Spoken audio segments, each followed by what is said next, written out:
TV조선 특종으로 시작된 미르와 K스포츠재단 의혹, 정경련이 통합을 발표했습니다. 야권은 증거인멸이라고 성토했습니다.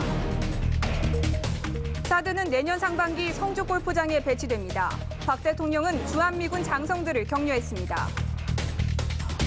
북한 거래로 급성장한 중국 흥샹그룹, 배이름을 바꾸며 북한 석탄을 실어 날랐습니다. 장학금 혜택을 받고 특수대학원에 다니는 공무원들에게 자퇴 공고가 나왔습니다. 김영란법 여파가 계속되고 있습니다.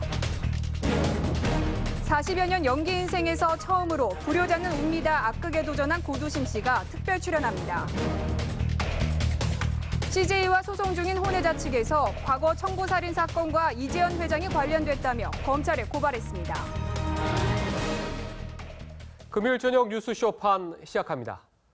TV조선이 미르와 K스포츠재단의 권력형 비리 의혹을 특종 보도한 지 2달 만에 정경련이 두 재단을 해체하고 통합재단을 만들기로 했습니다. 하지만 두 재단이 대기업에서 모은 돈 750억 원은 그대로 승계할 방침이어서 재단 세탁 논란이 일고 있습니다. 박경준 기자입니다. 정경련이 10월 중 재단법인 미르와 K스포츠를 해산하고 통합재단을 설립하기로 했습니다. 업무 효율성을 제고하고 책임 경영을 강화하기 위해서 기존의 두 재단은 완전히 해산하고 두 재단의 공통 부분이 많고 조직 구조 등에서도 비효율이 많아 문화체육통합재단으로 만든다는 방침입니다. 하지만 권력형 비리 의혹을 세탁하려는 꼼수란 지적이 나오고 있습니다.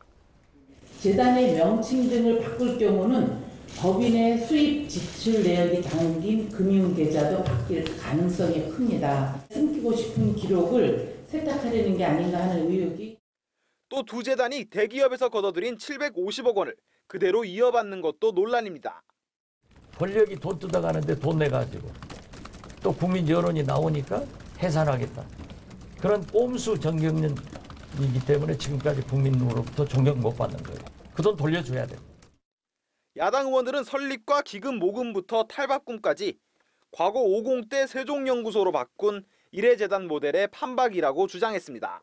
안종범 정책조정수석이 깊숙이 개입한 정황이 TV조선은 지난 7월 미르 K스포츠 두 재단이 900억 가까운 돈을 모금했고 이 과정에 안종범 수석과 비선실세가 개입했다는 의혹을 특종 보도한 바 있습니다. TV조선 박경주입니다. 미르재단과 관련된 의혹이 끊이지 않고 있습니다. 미르재단은 문체부로부터 설립 허가를 받기도 전에 등기 신청부터 한 것으로 드러났습니다. 야당은 청와대와 비선실세 개입의 또 다른 증거라고 주장했습니다. 안석호 기자입니다. 미르재단이 법인 설립 등기 신청을 한 시각은 2015년 10월 27일 오전 10시 5분. 그런데 문화체육관광부는 이날 오전 10시 20분에 설립 허가 통보 결제를 마칩니다. 그러니까 설립 허가 통보가 안 된 상태에서 법인 등기 접수부터 한 겁니다. 그러니까 아직 지금 사람으로 태어나지 않았는데 아직 그러니까 출산도 이루어지지 않았는데 이른바 출산 파티라고 할까요? 문체부 공무원들이 일사천리 허가를 도운 정황도 드러났습니다. 미르재단 설립 허가 신청서가 문체부 시스템에 등록된 건 2015년 10월 26일 오후 8시 7분. 담당 사무관 결제는 1호부터 3분, 주무과장 결제는 17분이 걸렸고 이튿날 설립 승인 통보 결제까지 걸린 시간은 14시간 13분이었습니다. 이 과정에서 허가 담당 주무관은 세종시에서 직접 서울 출장까지 가 정경련으로부터 신청서를 받아 서류 등록까지 해줬습니다. TV조선 안석호입니다. 미국 연방의회가 북한을 국제금융거래에서 사실상 퇴출시키는 초강경 법안을 내놨습니다. 이렇게 국제사회가 대북 압박을 강화하고 있지만 정작 대북 제재의 핵심인 중국은 미국 핑계를 대면서 어깃장을 놓고 있습니다. 김혜민 기자입니다. 미국 의회가 북한의 국제금융 거래를 사실상 전면 차단하는 법안을 발의했습니다. 북한이 국제은행 간 통신협회의 국제금융거래망, 일명 스위프트를 쓰지 못하도록 하는 법안입니다.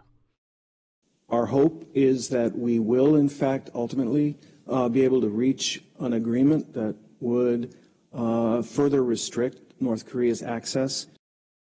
스위프트는 암호화한 특수 금융 메시지를 통해 자금을 거래하는 시스템인데 달러나 유로화로 국제 금융 거래를 할 때 반드시 필요합니다.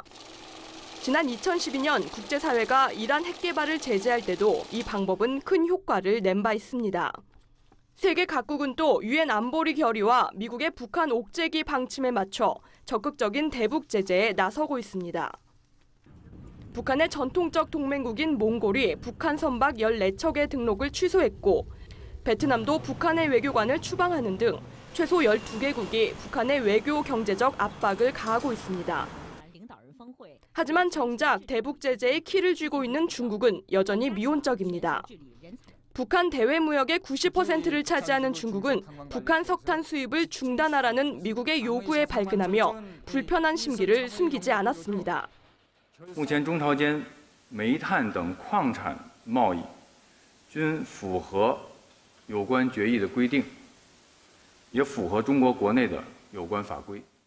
중국 외교부는 북핵 문제의 핵심은 북미 간 모순이라며 미국이 건설적인 역할을 해야 한다고 책임을 미국에 떠넘기고 있습니다. TV조선 김혜민입니다. 북한과의 불법 거래로 중국 정부의 조사를 받고 있는 홍샹그룹이 대북 제재 감시망을 피하기 위해 대포 선박을 운영해온 것으로 드러났습니다. 북한 석탄을 실은 이 선박들은 일부 구간에서 위성신호 수신기를 끄고 다녔는데 대북 금수 품목을 밀수한 게 아니냐는 의혹이 제기됩니다. 윤동빈 기자가 단독 보도합니다. 이스라엘 민간 조사업체 윈드워지 시스템이 아산정책연구원에 제공한 위성 사진입니다. 올해 3월부터 4월까지 2달간 위성 사진을 분석한 결과 홍샹그룹 소유 석탄 무역선 10척은 북한 남포항까지는 위성신호 수신기를 켜고 정상적으로 운항했습니다. 하지만 평양과 지척에 있는 대한항까지 이동할 땐 수신기를 끄고 몰래 움직였습니다. 민생 목적으로 석탄을 거래하는 것은 유엔 안보리 대북 제재에 문제될 것이 없는데도 국제해사기구 규정을 어겨가며 수신기를 끈 겁니다. 지난 2013년 북한은 설탕 수천 톤이 담긴 무역선 안에 미그 21 전투기 엔진과 무기를 숨겨 들여오다 파나마 운하에서 적발됐습니다.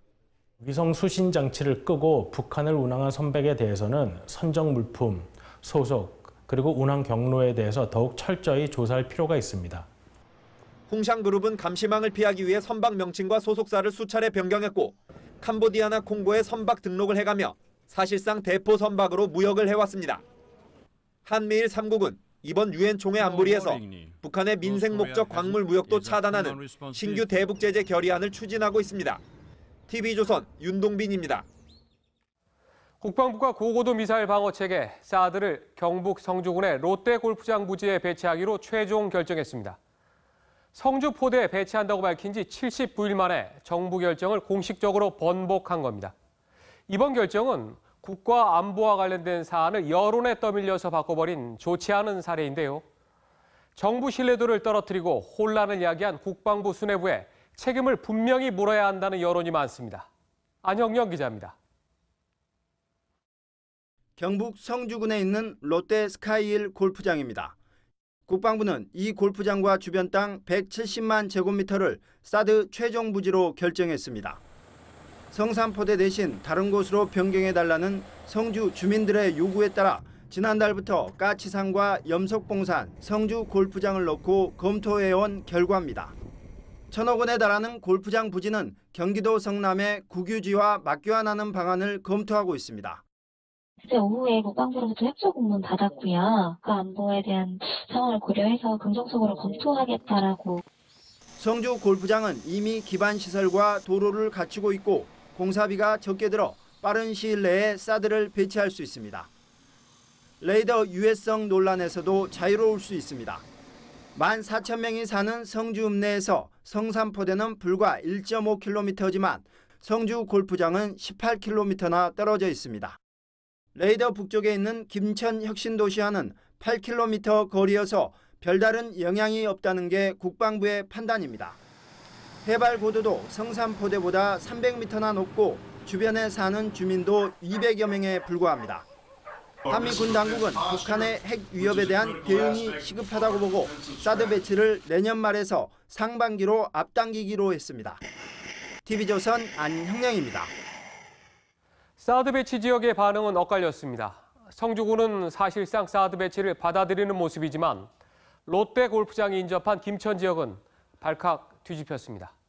중국 정부도 강하게 반발했습니다. 이심철 기자입니다. 사드 배치 설명을 위해 김천시를 찾은 국방부 황의종 기조실장.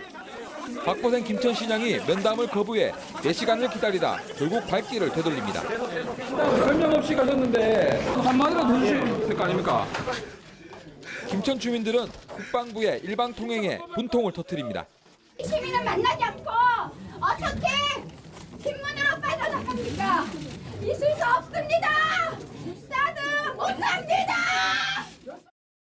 성주 롯데골프장은 김천 노곡리와는 600m, 김천석 신도시와는 8km에 불과해 주민들의 반발이 거셉니다.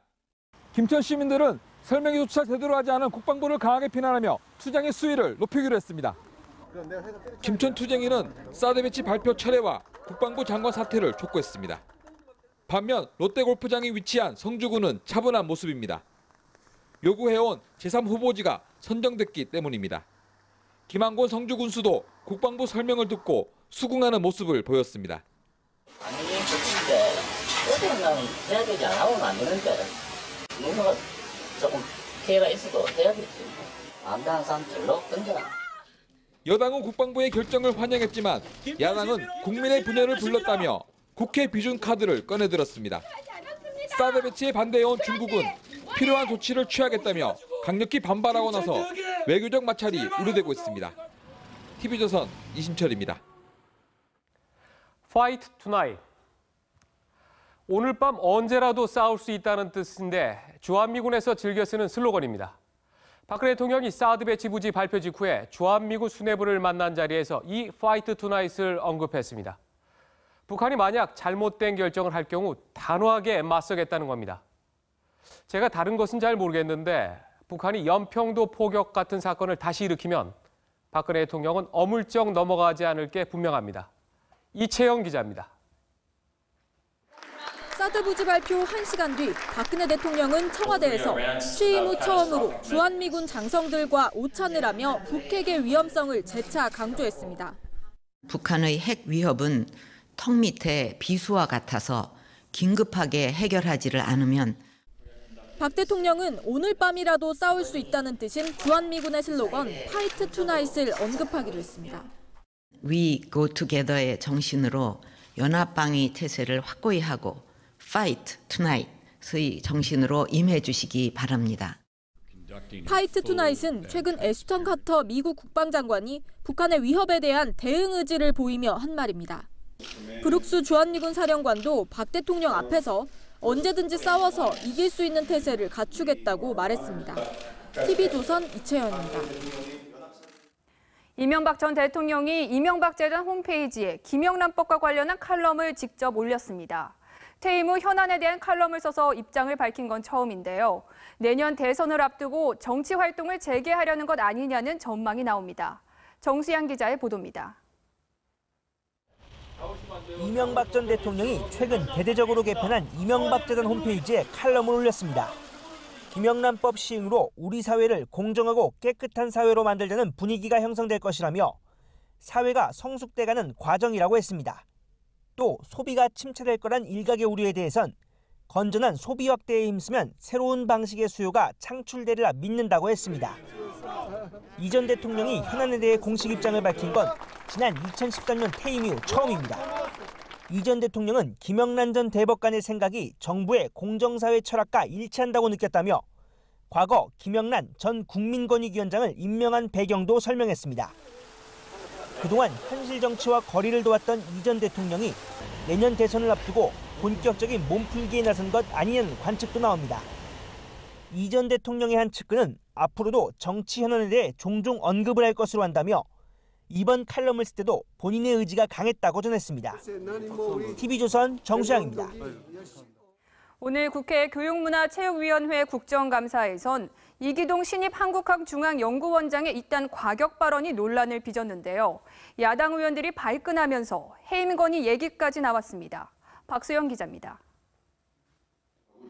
이기동 한국학중앙연구원장은 자신의 임명 과정에 이승철 전경련 상근부회장과 그 윗선의 입김이 작용했다는 의혹을 더불어민주당 유은혜 의원이 제기하자 불쾌한 기색을 감추지 못합니다. 이건 목숨을 걸고 하는데 무슨 교육부나 청와대에서 이 직책을 얘기한 적이 없어요. 왜? 이 원장은 이어 신체상에 문제가 있다고 하더니 회의장을 나가버립니다. 더민주 신동근 의원은 이 원장이 화장실에 가면서 의원들에게 막말을 했다고 주장했습니다.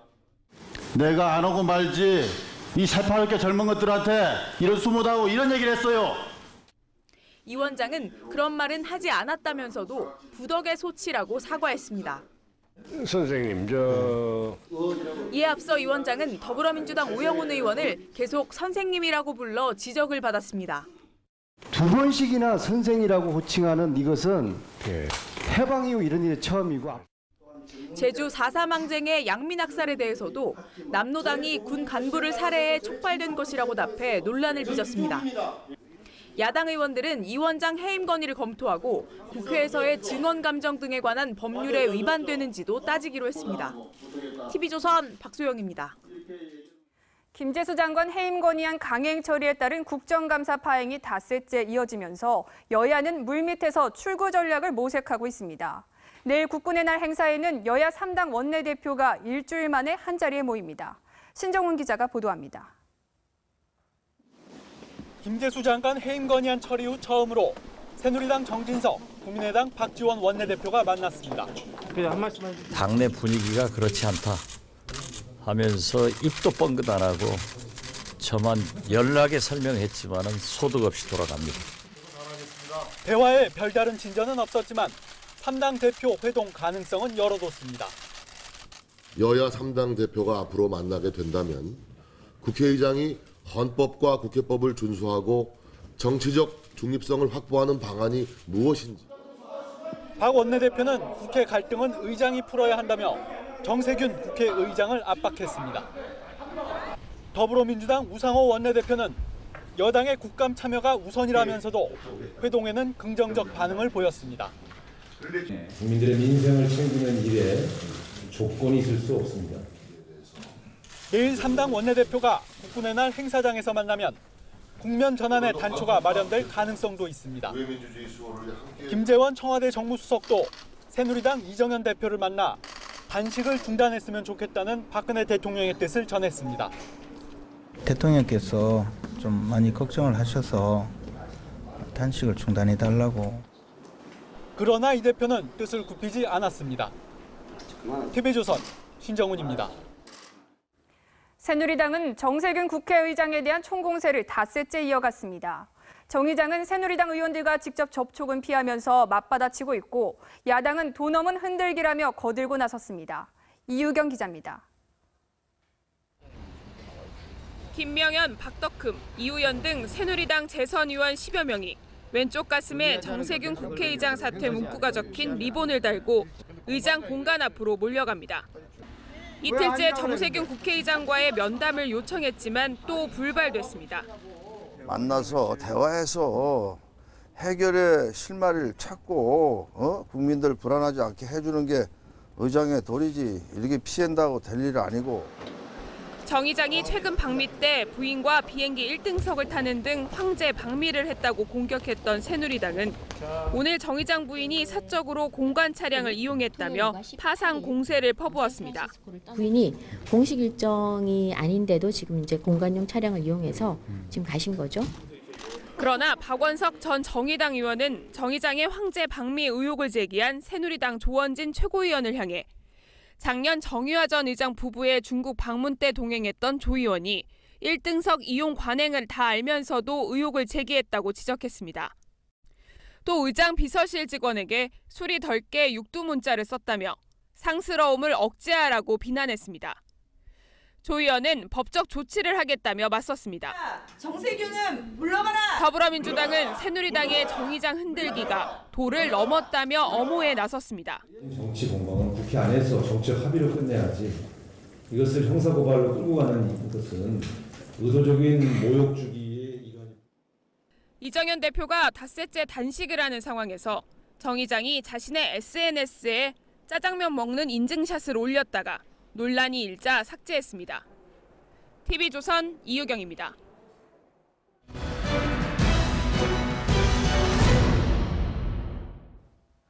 얼마 전에 사면 복권된 이재현 CJ 회장이 살인을 지시했다는 혐의로 다시 수사를 받게 됐습니다. 이 회장의 차명재산 관리인이 조폭을 동원해서 사채업자를 죽이려 했다는 혐의를 받았는데 그 뒤에 이 회장이 있다는 주장이 제기된 겁니다. CJ 측은 일고의 가치도 없는 터무니없는 주장이라는 입장입니다. 한우리 기자의 단독 보도입니다. CJ그룹 전 재무팀장 이모 씨는 이재현 CJ그룹 회장의 차명재산을 관리했습니다. 이 씨는 이 재산 가운데 170여억 원을 사채업자 박모 씨에게 맡기고 이자를 매달 받았습니다. 1년 뒤 이 씨가 원금을 달라고 하자 박 씨는 당장은 줄 수 없다고 했습니다. 이후 박 씨는 2차례 조직폭력배의 살해 공격을 받았습니다. 이 씨는 차명재산이 노출될까 봐 박 씨를 살해 청부했다는 혐의로 재판에 넘겨졌습니다. 재판부는 그러나 증인 진술에 신빙성이 없다는 이유로 무죄 판결을 내렸습니다. 그런데 이 회장 혼외자의 상속 소송을 맡은 변호인이 배경에 이재현 CJ 회장이 있었다며 서울중앙지검에 이 회장을 살인미수 교사 혐의로 고발했습니다. 이 회장이 은밀한 사생활이 폭로되는 것을 막기 위해 이 씨를 통해 살해를 지시했다는 주장입니다. 단독 범행이라고 하겠다고 그렇게 하고 재판 비용하고 100억을 받기로 했다가 재판 끝나고 실제로 70억을 받았어요. CJ 측은 터무니없는 주장이라고 밝혔습니다. 검찰은 사건을 형사 일부에 배당하고 수사에 착수했습니다. TV조선 한우리입니다. 김수남 검찰총장이 2달 만에 올해 들어 2번째 대국민 사과를 했습니다. 뇌물수수 혐의로 구속된 김형준 부장검사 때문입니다. 대법원은 역시 뇌물을 받은 혐의로 구속된 김수천 부장판사에게 최고 수준의 징계를 결정했습니다. 김태훈 기자입니다. 김수남 검찰총장이 국민 앞에 고개를 숙입니다. 스폰서 의혹을 받아 구속된 김용준 부장검사 사건 등 검사들의 입단 비위에 대해 사과했습니다. 최근 일부 구성원의 연이은 비리로 정의로운 검찰을 바라는 국민들께 실망과 충격을 안겼습니다. 진경준 검사장이 구속될 때에 이어 2번째 사과입니다. 김 총장은 공정과 신뢰를 강조하며 김영란법 시행에 맞춰 청렴 서약도 했습니다. 공정하지 않으면 옳은 판단을 할 수 없고 청렴하지 않으면 신뢰를 얻을 수 없습니다. 대법원은 오늘 김수천 부장판사에 대한 징계위원회를 열고 정직 1년의 징계를 내렸습니다. 법원 관계자는 법관징계법상 가장 무거운 징계라며 현재 진행 중인 재판에서 금고 이상의 형을 받으면 면직 처리되고 연금도 박탈당한다고 밝혔습니다. 김 부장판사는 정은호 전 네이처리퍼블릭 대표로부터 1억 8천만 원 상당의 뇌물을 받은 혐의로 재판에 넘겨진 상태입니다. TV조선 김태훈입니다. 가습기 살균제에 들어간 위험 성분이 함유된 치약 때문에 요즘 많이 불안한데요. 식약처의 전수조사 결과가 발표됐습니다. 아모레퍼시픽과 부광약품 외에도 10개 업체의 149개 제품에서 위험 성분이 사용된 것으로 밝혀졌습니다. 박상형 기자입니다. 서울의 한 대형마트 고객 만족센터. 반품된 치약이 카트에 가득 쌓여 있습니다. 환불받으려는 소비자들의 발걸음은 끊임없이 이어집니다. 아모레퍼시픽의 치약만 150여만 개가 반품됐습니다. 식약처가 밀양의 가습기 살균제 성분은 무해하다고 밝혔지만 불안감은 더 커지고 있습니다. 불안한 마음도 들고 해가지고 지금 뭐 가족들이 다 사용하는 거고 아기들도 있고 하니까 방금 환불해가지고. 식약처가 전수조사를 실시한 결과 아모레퍼시픽과 부광약품을 포함해 동국제약, 금호덴탈제약 등 모두 10개 업체 149개 제품에서 CMIT와 MIT 성분이 쓰인 것으로 밝혀졌습니다. 모두 미연 상사에서 계면 활성제를 납품받았습니다. 전체 조사 대상 3,679개 제품 가운데 3,523개 제품은 가습기 독성 물질이 들어가지 않았습니다. 식약처는 CMIT와 MIT 성분이 들어간 치약에 대해 회수 조치를 내리면서도 함량이 미비해 신체에는 무해하다고 주장했습니다. TV조선 박상현입니다. 정부가 납을 포함해 유해물질이 기준치를 초과하는 학교 운동장의 우레탄 트랙을 전면 교체하기로 했습니다. 공무원들의 잘못된 결정으로 우레탄 트랙을 깔 때 국민 세금 들어가고 또 이를 철거할 때 막대한 예산이 소요되는데 이 책임은 도대체 누가 지는지 궁금합니다. 유아름 기자입니다. 우레탄 트랙이 설치된 서울의 한 초등학교입니다. 학생들이 트랙 위에서 운동을 하며 뛰어다니고 있습니다. 지난 3월 교육부 조사에서 전국 학교의 우레탄 트랙 64%가 발암물질인 납등이 기준치를 초과한 걸로 드러났지만 이처럼 방치돼 있습니다. 원래 운동장 트랙에서 뛰긴 하는데 좀 발암물질이 나와서 좀 불안해가지고 못 뛰겠어요. 정부는 유해물질이 기준치를 초과한 1,745개 학교의 우레탄 트랙을 전면 교체하기로 했습니다. 국민들께서 안심하실 수 있도록 문제 시설을 교체하는 등 근본적인 개선 대책을 기존 납등 4가지 중금속에 한정됐던 KS 안전 기준도 대폭 강화합니다. 비소와 아연 등 중금속 15종, 프탈레이트 6종을 추가해 전수조사도 다시 실시하기로 했습니다. 문제가 된 우레탄은 친환경 굵은 모래인 마사토로 우선 교체하기로 했습니다. 내년부터는 기준을 충족하는 새 우레탄도 깔 수 있을 전망입니다. 이 나비 기준치의 50배 이상 검출된 이곳 국회 운동장은 물론이고 종합운동장 등 공공체육시설이나 어린이 놀이시설 등 4만여 곳의 우레탄 운동장이 전수조사를 거쳐 교체됩니다. 전국 학교의 우레탄 전면 교체엔 최소 2천억 원 이상이 들어갈 전망입니다. TV조선 유아름입니다. 50대 남성이 편의점에서 와인 한 병을 훔쳤습니다.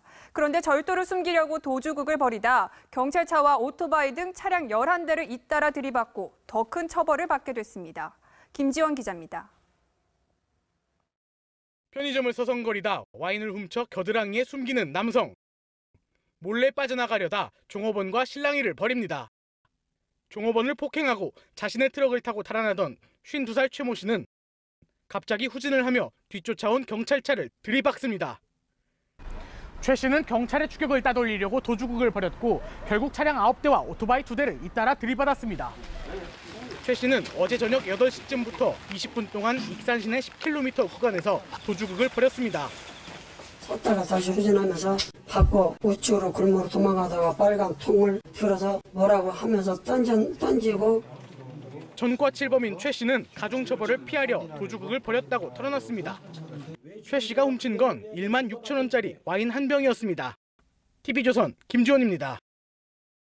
자, 이런 도둑도 있습니다. CCTV 감별기까지 갖고 경찰의 추적을 치밀하게 따돌리던 상습 절도범인데요. 너무 열심히 훔친 걸까요? 범행 현장에 흘린 땀방울 때문에 꼬리가 잡혔습니다. 박성철 기자입니다. 한 남성이 주택가 골목길을 서성거립니다. 빈집을 골라 들어간 지 30분 만에 금품을 훔쳐 달아납니다. 절도전과 13범인 50살 장모 씨는 지난해 6월부터 부산 서구와 영도구 일대 주택가를 돌며 11차례에 걸쳐 7천만 원어치를 훔쳤습니다. 장 씨는 빈집만 골라 여러 가지 공구로 방범창을 뜯어내고 안으로 들어갔습니다. 발자국도 지문도 남기지 않았던 장 씨. CCTV 탐지 장치로 골목길 CCTV까지 피해가며 경찰 추적을 따돌렸습니다. 그런데 뜻하지 않은 곳에서 꼬리가 잡혔습니다. 빈집에 들어가다 방범창에 흘린 땀방울이 문제였습니다. 경찰은 채취한 땀을 국가수에 의뢰해 장 씨를 붙잡았습니다. 그 창살에 이 사람 땀방울이 묻어 있어가지고 그게 유전자 우리 감식 결과 이 범인임이 밝혀졌습니다. 장 씨는 출소한 지 6년 만에 또다시 교도소 신세를 지게 됐습니다. TV조선 박성철입니다. 중년 여성 18명에게 수천만 원을 뜯어낸 60대 카사노바가 경찰에 붙잡혔습니다. 재료가를 사칭해 사이가 가까워지면 돈을 빌리고 연락을 끊었습니다. 박성재 기자입니다. 69살 이모 씨가 모텔 비용을 계산합니다. 옆에는 중년 여성이 서 있습니다. 이 씨가 채팅 앱으로 꿰어낸 중년 여성 18명 중 한 명입니다. 이 씨는 돈 많은 방위산업체 사장을 사칭해 여성들에게 접근했습니다. 나무 건물에나 들어가 사진을 찍어 전송한 뒤 자신의 건물이라고 속였습니다. 제주도 별장에 같이 살자는 달콤한 말도 빼놓지 않았습니다.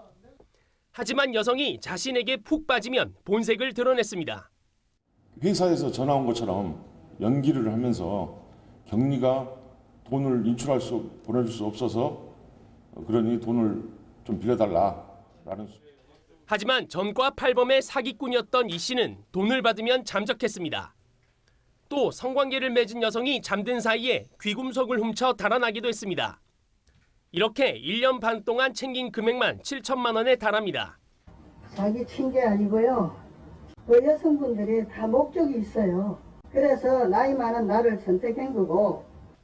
경찰은 이 씨를 구속하고 SNS 대화를 차단한 여성 100명 중에서 추가 피해자가 있는지 조사하고 있습니다.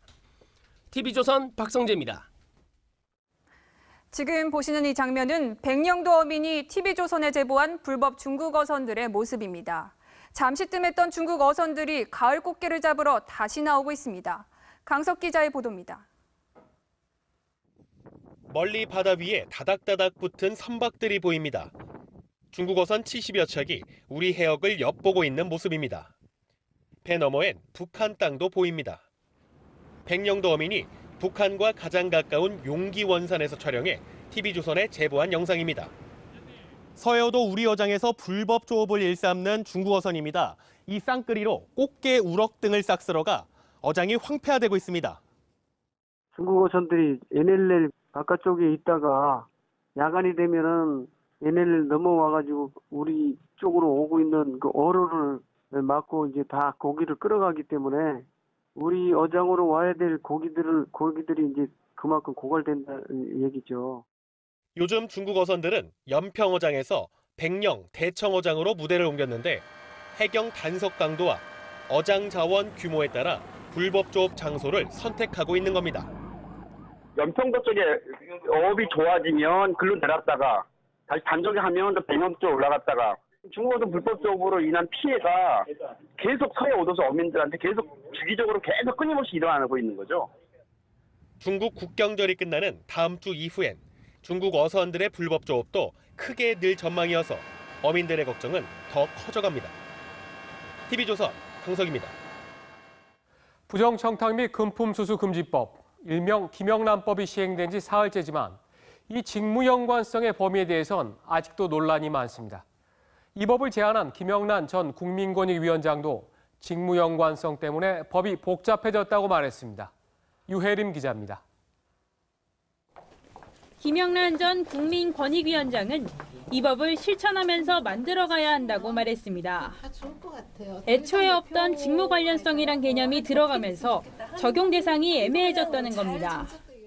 앞으로 바뀌는 걸 저도 지켜봐야 되는 입장인 거죠. 다 마찬가지시잖아요. 그죠? 일반 시민들도 여전히 혼란스럽습니다. 공직자는 직무와 관련해 금품을 받으면 안 되는데 어디까지가 직무와 관련된 것인지 명확하지 않습니다. 교사가 성적이 오른 학생에게 선물을 주면 안 되는지, 공직에 있는 친구에게 5만 원이 넘는 생일 선물을 주면 안 되는 건지 혼란스럽습니다. 당연히 걱정되죠. 몇만 원 이상을 구매하면은 이야기가 돌게 되고, 이야기가 돌게 되면은 나나 그 친구나 문제가 생기는 거니까. 예외 조항은 더욱 헷갈립니다. 원활한 직무 수행 또는 사교가 목적인 음식과 선물은 정해진 한도에서 가능한데 이 또한 명확하지 않습니다. 그 친구인데 동시에 취재원이었다. 이렇게 되면은 이것이 친구로 만난 것이냐 아니면 취재원으로 만난 것이냐, 예를 들어서 이런 것들을 따져야 되겠죠. 이제껏 112 상담 문의는 52건, 권익위는 김영란법 관련 문의는 경찰 112가 아닌 110번으로 전화하라고 밝혔습니다. TV조선 유혜림입니다. 김영란법과 관련한 단독 기사입니다. 장학금을 받으며 대학원 특별과정에 다니는 공무원들이 많습니다. 그런데 국민권익위원회는 이것도 김영란법에 저촉된다고 유권 해석을 내렸습니다. 공직사회가 술렁입니다. 송병철 기자의 단독 보도입니다. 한 명문대학원의 특별과정 모집 요강. 경제와 복지정책 등 주요 이슈에 대해 배우는 6개월 과정입니다. 기업인과 간부급 공무원들이 어울릴 수 있는 기회를 제공합니다. 지원 자격도 4급 이상 공무원, 공공기관 임원, 산업계 등으로 한정돼 있고 공무원에겐 입학금 50만 원만 받고 등록금 450만 원은 장학금 혜택을 줍니다. 고인 가정인가 그쪽이 공무원 가정이라 일반인보다 등록금이 쌌던 걸로 알고 있는데 여기. 하지만 김영란법 시행으로 암초를 만났습니다. 국민권익위는 이런 장학금에 대해 청탁이나 후원 등 금품의 소지가 있다고 판단한 뒤 이달 개강한 대학원 수강생에게 자퇴를 공고했습니다. 그러자 공무원들 사이에 찬반 의견이 엇갈립니다. 법 시행 전에 등록했기 때문에 소급해서 적용할 수 없다는 의견과 수강료금 등록금을 내라고 하든지 뭐 그런 대책이 있어야지 무조건 자퇴하라고 하는 건 좀 심한 것 같아요. 공무원에 대한 TK인 만큼 자퇴하는 게 맞다는 의견이 대립합니다. 일반 학생들한테는 지원이 되는 부분이 아닐까, 그냥 그대로 해석할 수 있는 여지가 있다고 생각됩니다. 각 대학원은 장학제도 폐지를 검토하는 등 대책 마련에 나서고 있습니다. TV조선 송병철입니다. 김영란법이 시행되자 잡혀있던 저녁 약속을 취소하고 일찍 귀가하는 직장인들이 많아졌습니다. 이 법을 계기로 가족과 함께 시간을 보내고 자기 개발에도 힘을 쏟는 저녁이 있는 삶이 확산될지 윤우리 기자입니다. 와이셔츠를 입은 아빠가 오랜만에 가족들과 저녁을 함께합니다. 김영란법 시행으로 약속을 취소했습니다. 평소에는 이제 회사 일로 좀 이렇게 저녁 시간을 많이 밖에서 때우는데 서로 연락하다 보니까 시간이 맞아서. 동네 치킨집엔 전화 주문이 밀려듭니다. 김영란법 때문에 그런 건지 아무래도 한 평소보다는 한 주문이 조금 더 한 1.5배 정도 좀 늘어난 것 같은데. 장보는 주부들의 손길도 바빠졌습니다. 직장인 남편이 일주일에 2~3번은 저녁을 먹고 들어왔던 김영란법 시행 전과 분위기가 사뭇 다릅니다. 남편이 저녁 약속 없어서 일찍 들어온다고 해가지고 지금 저녁 찬거리 좀 사러 나왔거든요. 일찍 들어와서 가족과 함께 지내니까 좋은 것 같기는 해요. 공직자들의 배우자도 김영란법 적용 대상이어서 주부들도 신경이 쓰입니다. 김영란법을 보니까 아내들도 부정 청탁을 받아서는 안 된다고 나와 있는데 그건 우리 부인들이 그걸 조심해야 될 것 같습니다. 술자리에서 해방된 직장인들 사이에 자기개발 바람이 불 것으로 예상됩니다. 퇴근 후에 많은 직장인들이 공부를 계획하시는데요. 그래서 저녁 수업 시간대를 늘리려고 계획하고 있습니다. 저녁에 술자리가 줄다 보니까 아침에 좀 일찍 일어날 수 있을 것 같아서 운동을 좀 하려고 알아보고 있습니다. 골프장 예약률도 10% 이상 감소해 이번 주말 가족 나들이 객도 많아질 전망입니다. TV조선 윤율입니다.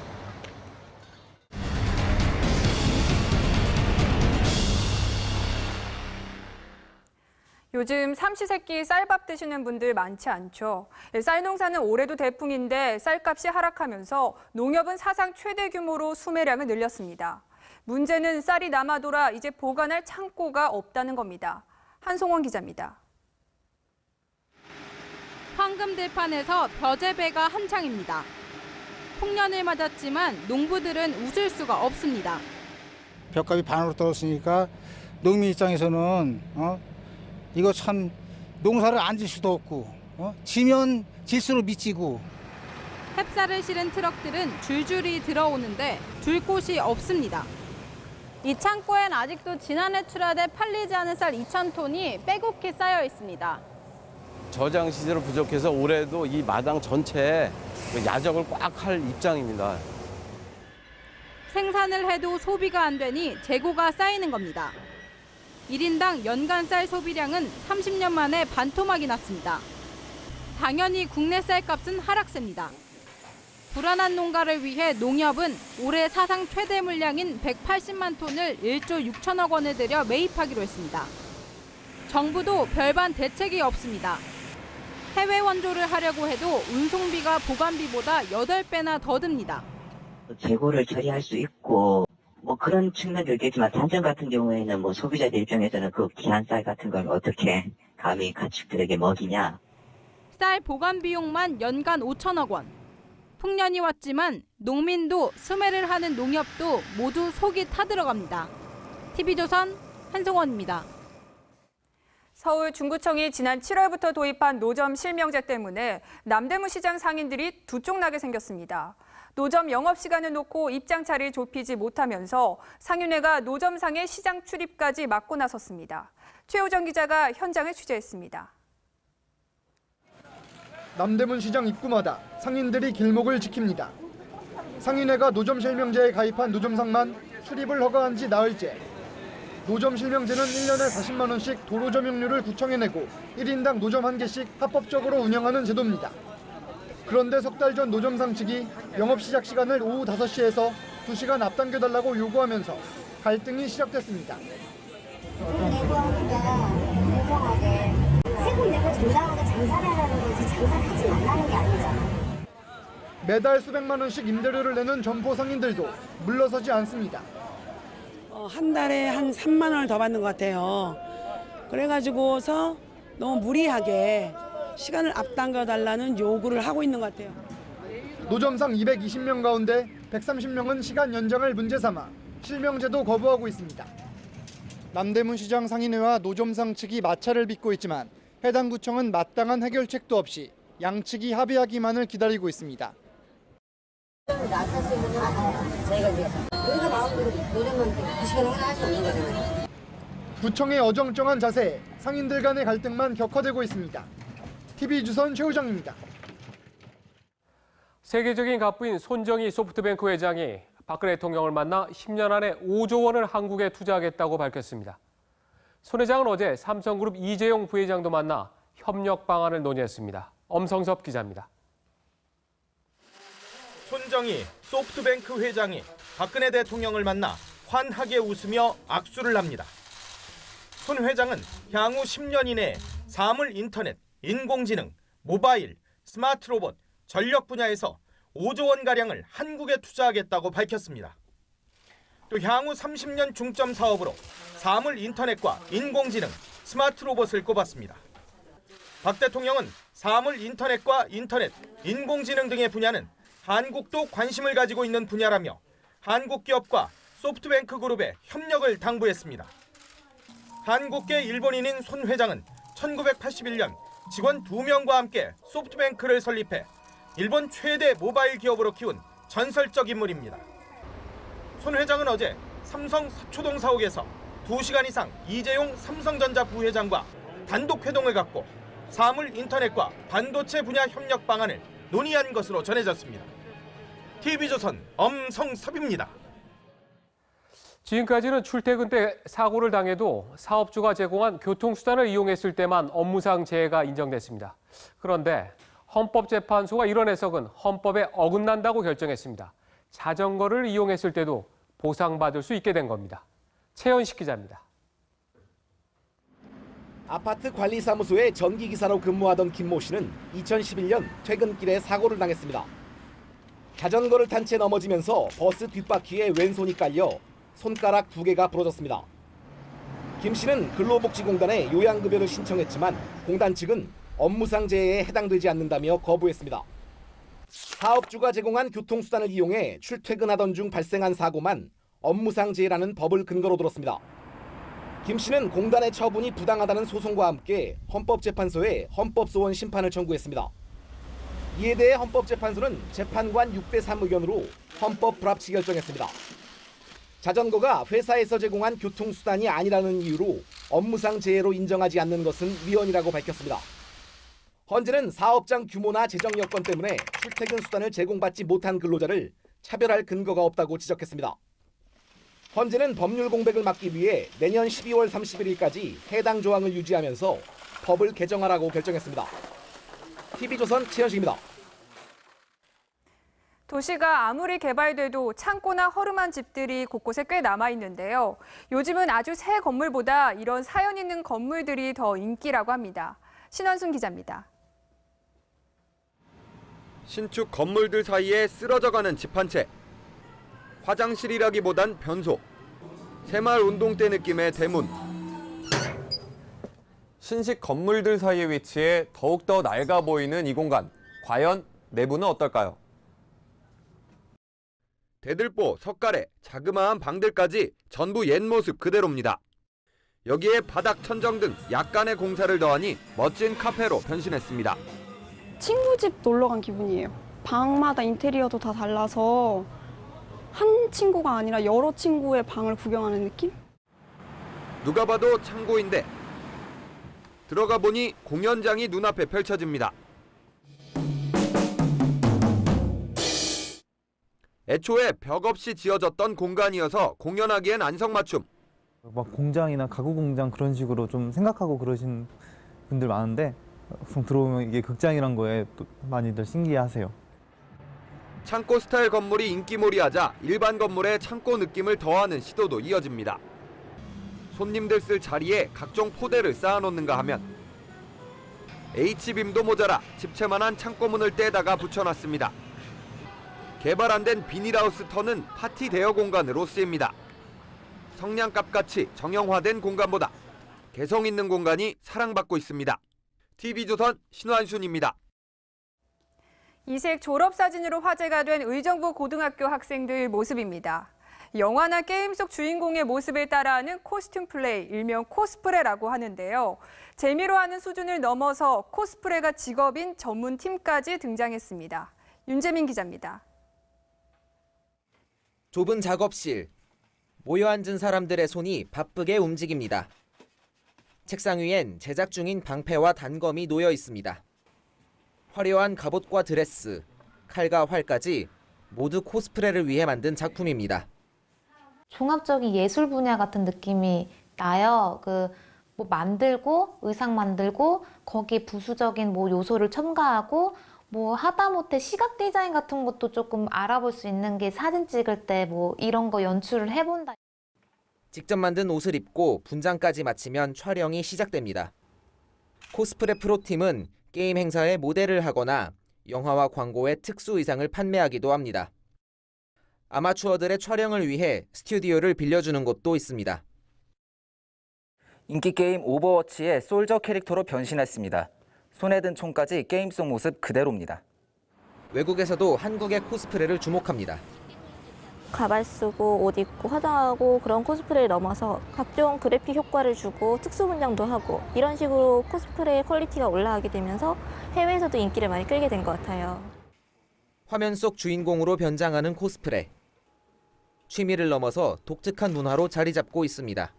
TV조선 윤재민입니다. 로봇이 만들어 배달한 피자, 맛은 어떨까요? 전체 과정을 해내는 수준은 아니지만 피자를 만드는 속도는 확실히 빨라졌습니다. 로봇이 일상생활에 파고들고 있습니다. 김아림 기자입니다. 둥근 피자 반죽을 컨베이어 벨트에 올려놓자 로봇이 토마토 소스를 뿌리고 소스를 고르게 펴바릅니다. 사람이 토핑을 올리면 피자를 오븐에 넣는 것도 로봇 몫입니다. 미국의 한 스타트업이 로봇을 피자 만들기에 투입했습니다. 단순 업무지만 이 덕분에 피자를 빨리 만들 수 있습니다. Our average delivery right now is 22 minutes. And that's 22 minutes from the second that you place the order on your phone or computer to the time it actually arrives at your door. 업계 1위인 도미노 피자는 피자 배달 로봇을 개발해 올해 초 시범 운행에 성공했습니다. GPS를 장착해 알아서 주소를 찾아가고 한꺼번에 피자 10개를 배달해냅니다. 신선도를 유지하기 위해 온도 조절 장치도 탑재했습니다. 목표는 10분 내로 배달하는 겁니다. The first test may be over, but the journey has just begun. 피자헛도 연말까지 매장에 주문받는 로봇 점원을 배치할 계획입니다. 로봇이 외식업계 다크호스로 떠오르고 있습니다. TV조선 김하림입니다.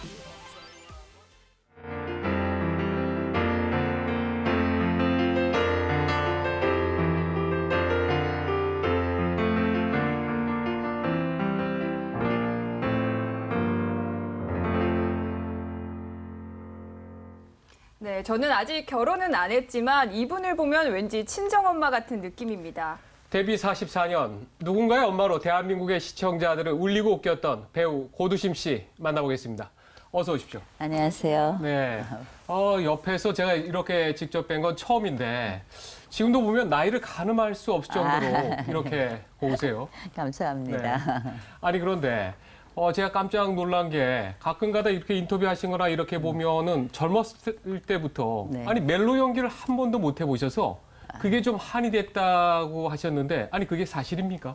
아니 젊었을 때 그 데뷔 시절부터 네. 아기가 조그만 아기가 딸린 엄마를 시키더라고요. 맨 처음 데뷔작부터 네네네. 그랬나요? 그래서 제가 그 사랑하고 죽는 역할 그런 멜로 연기에는 네. 얼굴이 다른 얼굴이 있나 감독님들 만나면 그렇게 얘기를 해본 적이 있죠. 네.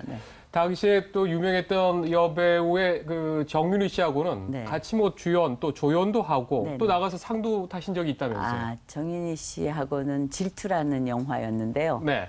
그때 제가 조연급이고 정윤희 씨가 주연인데 네. 아시아 영화제 때 제가 그분이 이제 상을 미리 예상을 했는지 감독님하고 가셨는데 제 상을 타고 왔어요. 조연상을 거기서 줬기 때문에 저는 못 따라갔거든요.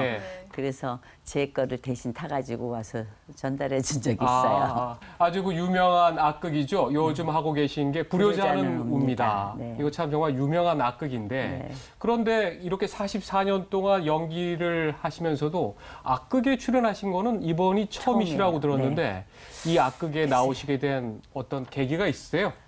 다른 장르에는 다 해봤는데 악극을 한 번도 안 해봤어요. 그리고 그거는 그냥 옛날 흘러간 어떤 그게 형태라고만 생각하고 그랬었는데 거기에 노래도 삽입되고 뭐 하는 거 보니까 많더라고요. 그리고 우리나라의 그 참 좋은 예쁜 문화들이 거기에 많이 녹아 있잖아요. 그렇죠. 그래서 그리고 또 없어져 가고 이뤄져 가는 건데 그래서 한번 이렇게 기웃해봤죠. 그랬더니 노래를 해야 된대요. 근데 제가 노래를 잘 못해요. 그래서 노래를 많이 하는 것 같으면 제가 못할 것 같다고 그랬더니 그냥 여자 일생 을 뭐 한 곡만 잠깐 부르면 된다고 그래서 잠깐이 얼마인지 모르고 그냥 발을 디뎌 놓은 게.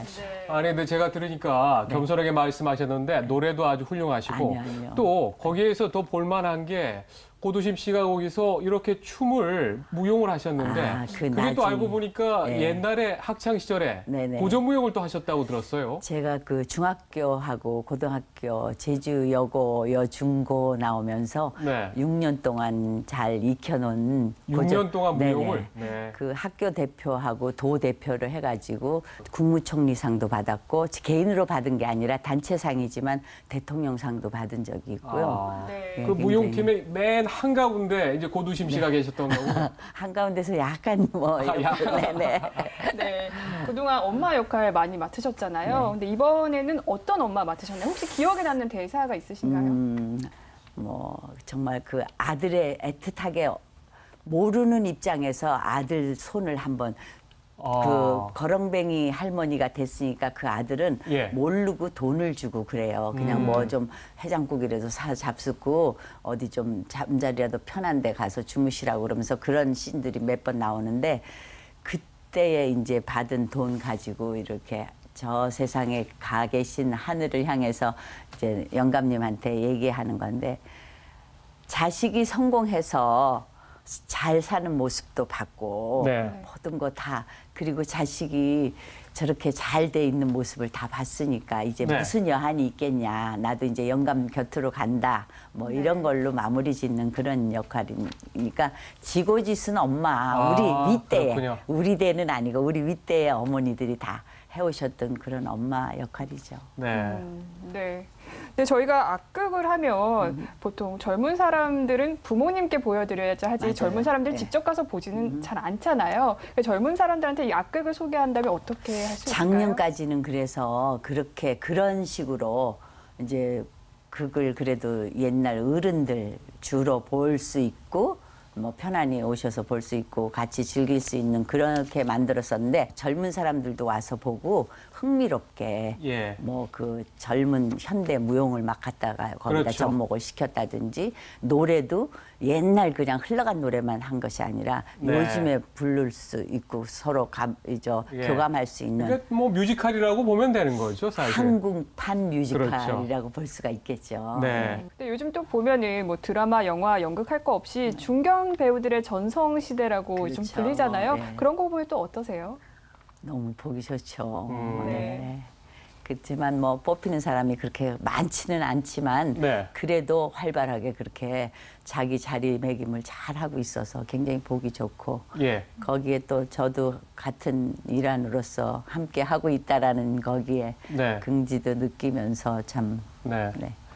고두심 씨와 함께 이 격동의 시대를 또 웃고 또 울으면서 함께 해왔던 이제 중장년 세대가 있는데 요즘 좀 어려워하시는 분들도 좀 있는 것 같아요. 글쎄, 너무 시대가 빨리 막 그냥 급변하니까 네. 그렇다고 그것만 탓하고 그냥 앉아 있으면 그렇죠. 너무 뒤처지고요. 예. 그러니까 그 자기가 앉아 있는 그 자리에서 자리매김을 확실하게 어떻게 해야 될까를 잘 생각해서 자기에 맞는 그런 일들을 열심히 하다 보면 아무리 빨리 돌아가도 네. 뭐 같이 휘몰아서 같이 이제 병행이 되겠죠.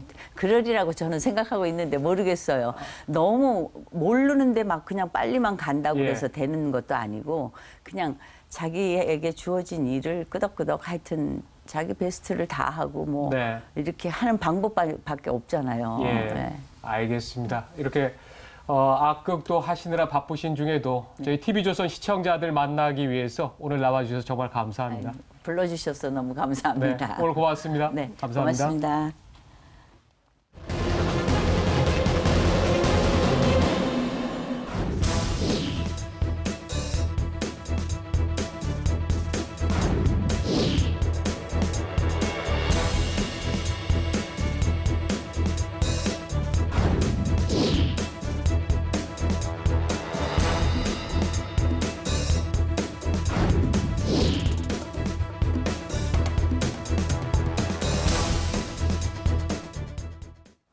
미국의 뉴욕 맨해튼으로 출근하기 위해 기차를 기다리던 시민들에게 상상하기 어려운 일이 벌어졌습니다. 통근 열차가 기차역으로 플랫폼으로 돌진해 100명이 넘는 사상자가 발생했습니다. 신유만 기자입니다. 역사를 덮친 열차가 형체를 알아볼 수 없을 정도로 부서졌습니다. 맨해튼 중심가로 출근하던 사람들로 붐비던 역사 내부는 폭격을 맞은 것처럼 아수라장이 됐습니다. I was in second car. I almost missed the train today. I was late, and then I just catch it in the last minute. Just meant to be, meant to be. 현지 시간 29일 오전 8시 45분 미국 뉴저지주 허드슨 카운티의 호보컨역에서 승객 250명을 태운 통근 열차가 역사로 돌진했습니다. 이 사고로 열차에 타고 있던 승객 108명이 다치고 열차를 타려던 여성 1명이 충돌로 인해 튄 파편에 맞아 숨졌습니다. 다친 사람 중엔 중상자가 많은 것으로 알려졌습니다. 백악관은 긴급 브리핑을 열고 테러와 관련된 증거는 나오지 않았다고 밝혔습니다. So I think it's too soon to rule that out, but at this point I'm not aware of any evidence that would raise those kinds of concerns at this point. NBC 방송 등 현지 언론은 사고 열차에 속도 저감 장치가 부착돼 있지 않았다며 이번 사고가 인재일 가능성을 제기했습니다. 뉴저지주 당국은 사고 수습과 원인 규명이 마무리될 때까지 역사를 무기한 폐쇄하고 대체역을 운영할 계획입니다. TV조선 신유만입니다.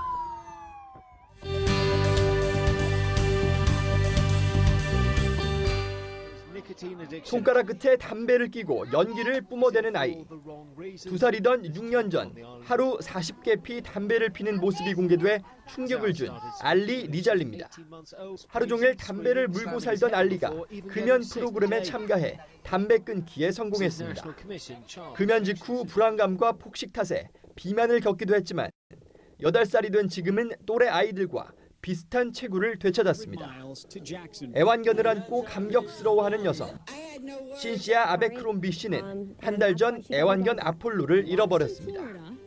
플로리다에 있는 집 근처에서 잠시 한눈을 파는 사이 사라졌는데 놀랍게도 1770km 떨어진 북부 매사추세츠주에서 아폴로가 발견됐습니다.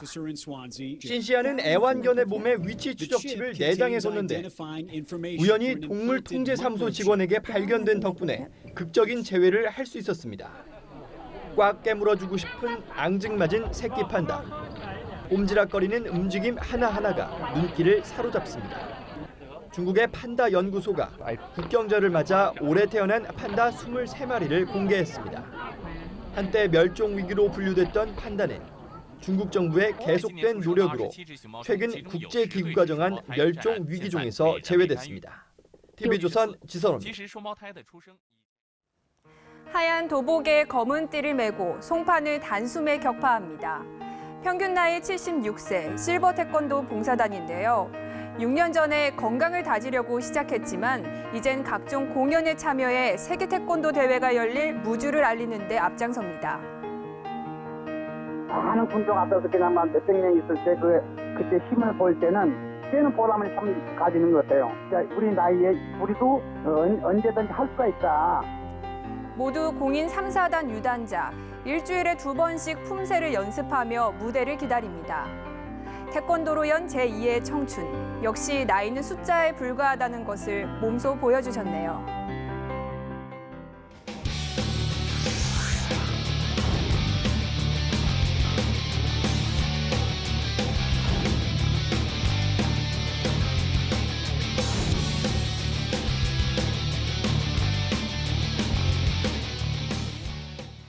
음주운전으로 무리를 일으켰던 NC의 외국인 타자 에릭 테임즈가 9경기 징계 처분을 받았습니다.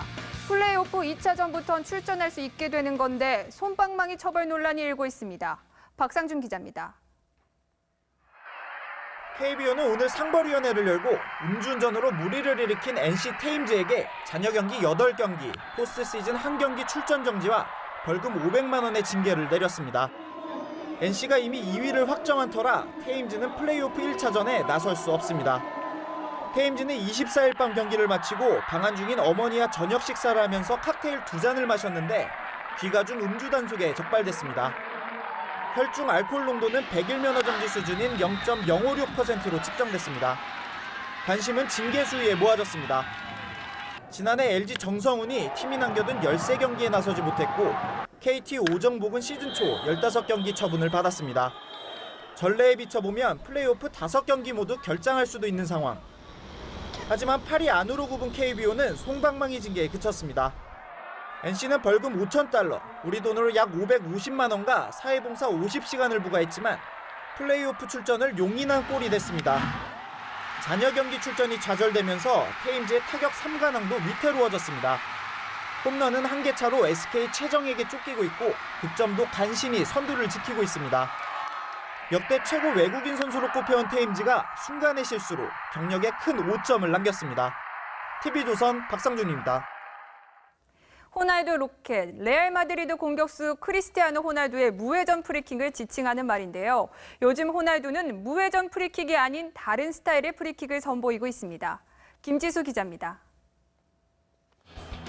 골문 구석으로 정확하게 공을 차놓는 호날두. 오른발 인사이드로 회전을 건 공이 시속 80km 안팎의 속도로 날아가 골망을 흔듭니다.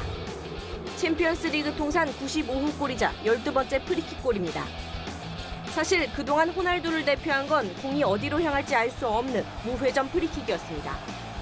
프리킥 스타일을 바꾼 건 성공률을 높이기 위해서입니다. 호날두는 그동안 월드컵과 유로 챔피언십에서 34번의 프리킥을 시도했지만 한 골도 넣지 못했습니다. 유효 슈팅은 8개뿐이고 13개는 수비에 막혔으며 13개는 골문을 빗나갔습니다. 호날두는 78년 이후 가장 많은 횟수의 프리킥을 찼지만 단 한 골도 넣지 못한 선수였습니다. 또 맨체스터 유나이티드와 레알 마드리드에서 뛰는 동안 프리킥 성공률은 6.9%, 20%인 헤슬러, 15.4%인 베컴, 9.5%인 지단보다 낮은 수치입니다. 호날두는 프리킥은 힘과 속도보다 정확도가 중요하다는 지단의 조언을 받아들여 위치와 상황에 맞는 다양한 프리킥으로 한층 더 완벽한 달인으로 진화하고 있습니다. TV조선 김지수입니다. 전북 현대가 구단 직원의 심판 매수와 관련 한국프로축구연맹으로부터 벌금 1억 원과 승점 9점 삭감 중징계를 받았습니다. 전북은 승점 68점에서 59점으로 떨어졌지만 2위 서울에 여전히 5점 차 앞선 선두를 굳게 지켰습니다.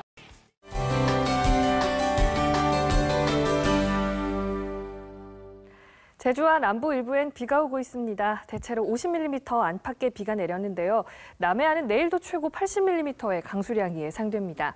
내일이 어느새 10월입니다. 3일간 연휴인데요. 내일은 충청 이남에 비가 오겠고 모레와 개천절에는 전국에 비가 올 전망입니다. 특히 중부에 200mm 정도의 폭우가 올 수 있다는 점 참고하셔야겠습니다. 태풍 매기가 남긴 비구름에 차바의 영향까지 더해지기 때문인데요. 태풍 차바는 일본을 향하겠지만 많은 수증기가 우리나라에 유입되겠습니다. 일단 내일은 서울, 경기, 강원 지역 흐리겠고요. 낮 기온이 오늘보다 올라 서울이 28도까지 오르겠습니다. 내일 비는 제주도는 낮부터 또 남부지방은 밤부터 잠시 소강 상태를 보이겠고요. 남부와 동해안은 내일도 낮에 선선하겠습니다. 비는 개천절엔 그칠 것으로 보이는데요. 지역에 따라 강수량의 차이가 크겠습니다. 앞으로의 기상정보 계속해서 참고해 주시기 바랍니다. 날씨였습니다. 여당이 국정감사를 보이콧하고 국회의장은 공간을 나와 떠도는 상황이 벌써 며칠째 계속되고 있습니다. 기가 막힌 이 사태에 국민들이 혀를 끌끌 차며 한숨 쉬는 소리가 여기저기서 들립니다. 지금은 국회가 24시간 가동해도 시간이 모자라는 안보, 경제, 사회적 위기 상황입니다. 국민들을 걱정시키는 이 상황이 주말을 계기로 종료돼야 합니다. 더 이상 국민의 인내력을 시험하지 말기를 바랍니다. 다음 주도 깊이 있는 뉴스 명쾌한 분석으로 찾아가겠습니다. 고맙습니다.